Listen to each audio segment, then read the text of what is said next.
ओम नमः शिवाय। भाइयों और बहनों, पिछले वीडियो में अपन ने जन्म कुंडली के अंदर आध्यात्मिक योग, इसी प्रकार से जन्म कुंडली के अंदर बनने वाले कुछ विशेष योगों के बारे में अध्ययन किया था।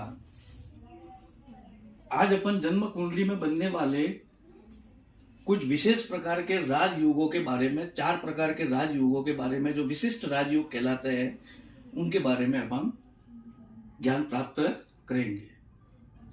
कलश योग, कमल योग, सिंहासन योग और महाराजा योग। सबसे पहले आता है कलश योग। जब कुंडली के अंदर जितने भी शुभ ग्रह होते हैं वो केवल एकादश और नवम भाव में होते हैं। कुंडली में 4 शुभ ग्रह होते हैं। अगर चंद्र मान लो सूर्य से ज्यादा दूर हो, सूर्य पाप ग्रह से पीड़ित नहीं हो, तो चंद्र भी शुभ ग्रह माना जाता है। बुध भी शुभ ग्रह माना जाता है अगर वो पाप ग्रह से पीड़ित नहीं हो, अच्छी स्थिति में हो।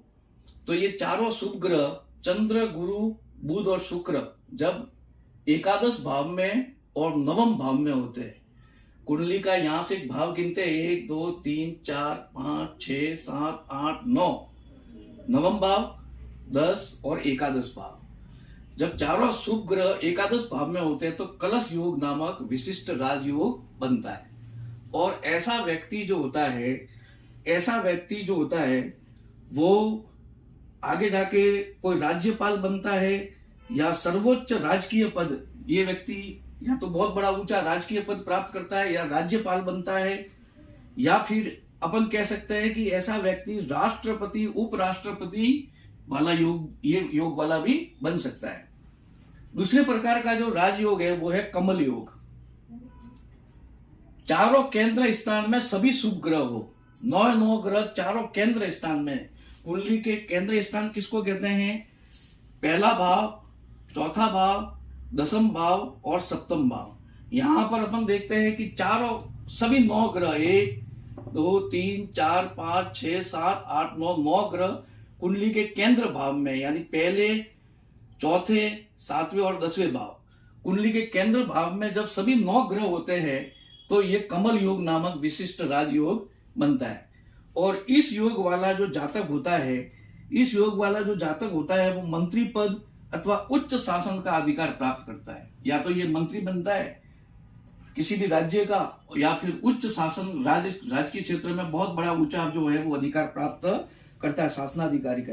और बड़े बड़े लोग, जो राजनीतिज्ञ या किसी भी क्षेत्र में बड़े बड़े लोग होते हैं, वो कमल योग वाले व्यक्ति से परामर्श लेने आते हैं, क्योंकि ये बहुत ऊंचा व्यक्ति होता है ज्ञान में, राजनीति के क्षेत्र में। इसलिए इस व्यक्ति से बड़े बड़े लोग जो किसी भी फील्ड के अंदर हो, किसी भी क्षेत्र में हो, वो इस व्यक्ति से परामर्श लेने आते हैं। तीसरे प्रकार का विशिष्ट राजयोग जो है वो सिंहासन योग है। जब कुंडली के 9 ग्रह दूसरे यानी द्वितीय, तृतीय, षष्टम, अष्टम और द्वादश, इन द्वादश भाव में 9 ग्रह हो, जैसे यहां पर अपन देखते हैं मंगल, गुरु, 1 2 3 4 5 6 7 8 और 9, ये 9 ग्रह जब किस भाव में हो, दूसरे भाव में या तीसरे भाव में या छठे भाव में या 8वें भाव में या द्वादश यानी 12वें भाव में हो, जब 9 ग्रह 12वें भाव, इन भावों में ही हो, तो सिंहासन नामक विशिष्ट राजयोग बनता है। और सिंहासन नामक विशिष्ट राजयोग जो है वो, इस वाला जो जातक जो होता है वो राज्य सिंहासन पर बैठता है, बहुत बड़े ऊंचे सिंहासन पर बैठता है। पहले जैसे अपन राजा महाराजा कहते थे कि बहुत बड़े सिंहासन पर बैठते हैं, तो इस योग वाला भी जो व्यक्ति जो होता है वो ऊंचे सिंहासन पर बैठता है, यानी बहुत उच्च पद जो है वो प्राप्त करता है, या राजकीय क्षेत्र में बहुत बड़ा शासनाधिकारी प्राप्त करता है। शासन के अंदर राजकीय क्षेत्र में बहुत बड़ा ऊपर के पद को प्राप्त करता है। अब आगे आता है महाराजा योग। नाम से ही मालूम है महाराजा। जब अपन कहते हैं कि कुंडली के अंदर पंचम भाव का स्वामी, जब यहाँ का अपन देखते हैं पंचम भाव का स्वामी कौन है, मेष लग्न है तो मेष लग्न में 1 2 3 4 5, सिंह राशि है तो सिंह राशि का स्वामी सूर्य, पंचम भाव का स्वामी लग्न में हो, जैसे सूर्य लग्न में है पंचम भाव का स्वामी, और पहले भाव का स्वामी यानी लग्नेश जो है वो मंगल कहलाएगा, क्योंकि मेष राशि है, उसका स्वामी मंगल जो है वो लग्नेश जो है वो पंचम भाव में हो। और साथ साथ में अपन कहेंगे कि साथ साथ में आत्मकारक और पुत्र कारक ग्रह।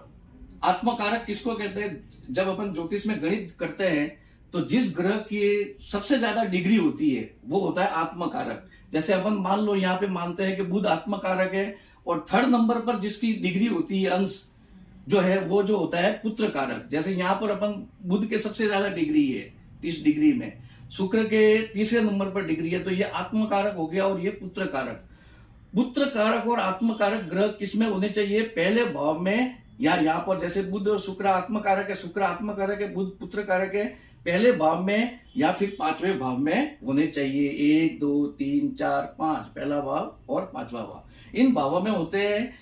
तो कहने का मतलब यह है कि पंचमेश लग्न में, लग्नेश पंचम में, और पुत्र कारक और आत्मकारक ग्रह या तो पहले भाव में हो या पंचम भाव में हो। साथ साथ में अपन कहते हैं कि नवा कुंडली में ये जो ग्रह है पंचमेश और नवमेश स्वराशिस्थ हो, उच्च राशिस्थ हो या मूल त्रिकोण में हो।